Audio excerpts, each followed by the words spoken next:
আসসালামু আলাইকুম। আজকে আমি একটি দেশি মুরগির ঝাল তরকারি দেখাবো।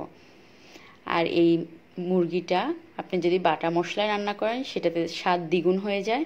সেটা আমি কষিয়ে কিভাবে রান্না করেছি সেটা আমি আপনাদেরকে দেখানোর চেষ্টা করব। আশা করি আপনাদের কাছে ভালো লাগবে।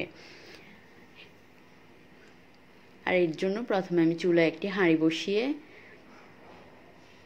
চুলার আঁচটা আমি মিডিয়াম থেকে কমে রেখে আমি এখানে হাফ কাপ পরিমাণ তেল দিয়ে দিচ্ছি। আমি এখানে সয়াবিন তেলটা দিয়েছি। এখন আমি সাথে দিয়ে দিচ্ছি দুটো তেজপাতা, তারপরে দিয়ে দিচ্ছি দারচিনি 2 টুকরো মাঝারি সাইজের, তারপরে দিয়ে দিচ্ছি 5 থেকে 6টা এলাচ। এলাচগুলোকে আমি মাঝখান দিয়ে একটু কেটে দিয়েছি, একটু ফাঁক করে দিয়েছি। তারপরে দিয়েছি লবঙ্গ 5-6টা, তারপরে হাফ কাপের থেকে বেশি 1 কাপের থেকে কম পেঁয়াজ কুচি দিয়েছি আমি এখানে দিয়ে এখন এটাকে কিছুক্ষণ নেড়ে চেড়ে এটার সাথে আমি এখন দিয়ে দেব বাটা মশলাগুলা বা ব্লেন্ড করা মশলাগুলা। এর সাথে দিয়ে দিচ্ছি আমি 3 টেবিল চামচ পরিমাণ মতো রসুন বাটা,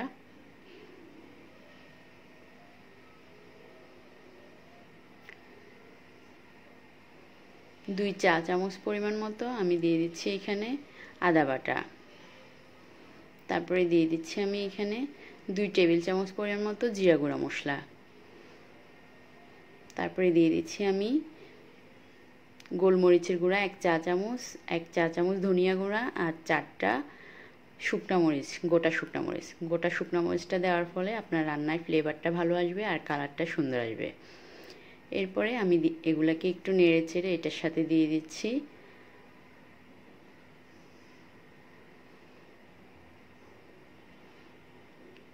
এখানে আমি দিয়ে দিয়েছি 1 টেবিল চামচ পরিমাণ মতো মরিচের গুঁড়া। আর এই মুরগিটাতে একটু ঝাল হলে ভালো লাগে, বেশি ঝাল না একটু।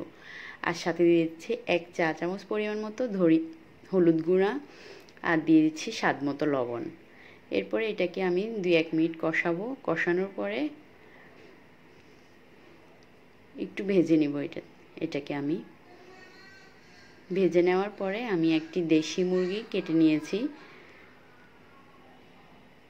মিডিয়াম সাইজে আমি মুরগিটাকে কেটে নিয়েছি, আপনারা আপনাদের পছন্দ মতো কেটে নিতে পারেন। কেটে আমি পরিষ্কার করে এটাকে ধুয়ে নিয়েছি।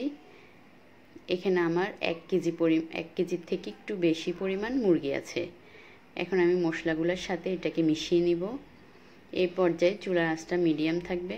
তারপরে মিশানোর পরে আমি ঢাকনা দিয়ে ঢেকে এটাকে মিডিয়াম থেকে কম আঁচে রেখে দিব 15 মিনিট। মিডিয়াম থেকে কম আছে 15 মিনিট পরে আমার মুরগি থেকে পানি বের হয়েছে। তারপরে ওই পানিতেই 15 মিনিট কষানোর পরে দেখুন 15 মিনিট কষানোর পরে এটাতে আমি কিছু পরিমাণ পানি দিয়ে দিচ্ছি। এখানে আমার 500 গ্রাম পানি হবে না, 400 গ্রামই দিয়েছি আমি।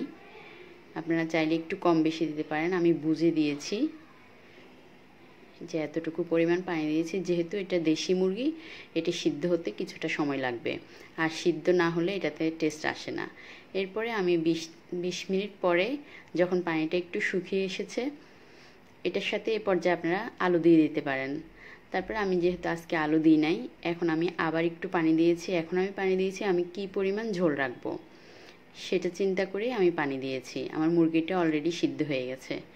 এরপরে আবার আমি 15 থেকে 20 মিনিট ওই পানিতে সিদ্ধ হওয়ার পরে তারপরে আমি এটা দেখুন, এটা আমি এইভাবে ঝোল রাখবো। আর আমি আঁচটা প্রথমে মিডিয়াম রেখেছি, তারপরে হাই হিটে রেখেছি পানি দেওয়ার পরে।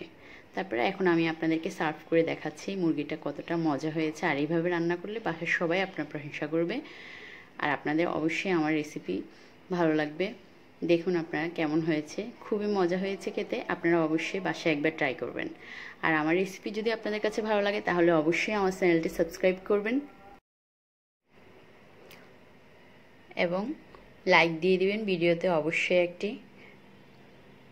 সবাই খুব ভালো থাকবেন। সবাইকে অসংখ্য ধন্যবাদ এতক্ষণ সাথে থাকার জন্য। আল্লাহ হাফেজ।